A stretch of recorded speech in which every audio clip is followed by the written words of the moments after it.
আজ গোলাপ গাছ লাগিয়ে তোমাদের দেখাবো। চলো, তার জন্য আমি কি কি নিয়েছি। যে মাটিটাকে ভালো করে তৈরি করে তারপর কি কি দিয়েছিস বল। ওই তো গোবর সার, ভার্মি কম্পোস্ট, গার্ডেন সয়েল, হ্যাঁ, আর যা যা ফাঙ্গিসাইড দেওয়া আছে, নিম খোল, তারপরে বোন ডাস্ট, ওইসব দিয়ে রেডি করা হয়েছে। সব রকম সার দিয়ে তারপরে যে রেডি মাটিটা করে নিয়েছি দিয়েছি। ওটাতে পারলাইট টারলাইট সব দেওয়া আছে। তারপর এই যে অনলাইন মাটি নিয়ে এসেছি, এই মাটিটাও কিছু দিয়েছি, বাড়ির মাটি কিছু দিয়েছি, আর বাকি যত রকমের সার আছে নিমখোল থেকে বনডাস থেকে আরম্ভ করে সমস্ত সার দিয়েছি। চলো বন্ধুরা, এবার লাগিয়ে তোমাদের দেখাবো।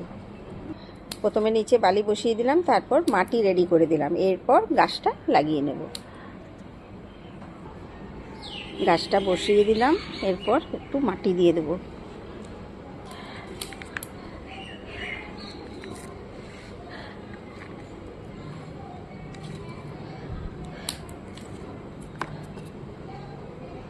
গাছ বসানো আমার হয়ে গেল, হাসতে হাসতে গাছ বসিয়ে দিলাম। এবার হিউমিক অ্যাসিড দিয়ে দেবো, চারিপাশে দিয়ে দেবো।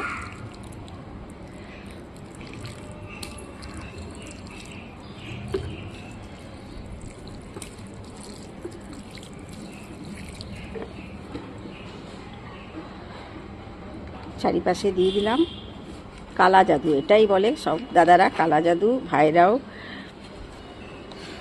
সব। ওপর থেকে আর একটু এই যে ফ্লিপকার্ট থেকে সব নিয়ে এসেছি।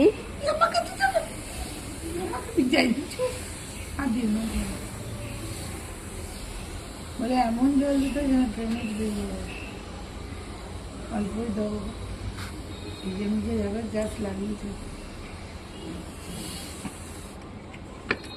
চলো, জল দেওয়া হয়ে গেল, গাছ আমার কিন্তু একদম রেডি। চলো, গোলাপ গাছ আমার রেডি হয়ে গেল, লাগানো কমপ্লিট। এবার তোমরা সাবস্ক্রাইব করে দিও বন্ধুরা, ভালো লাগলে লাইক কমেন্ট শেয়ার অবশ্যই করো। আজকের মতন এইটুকু।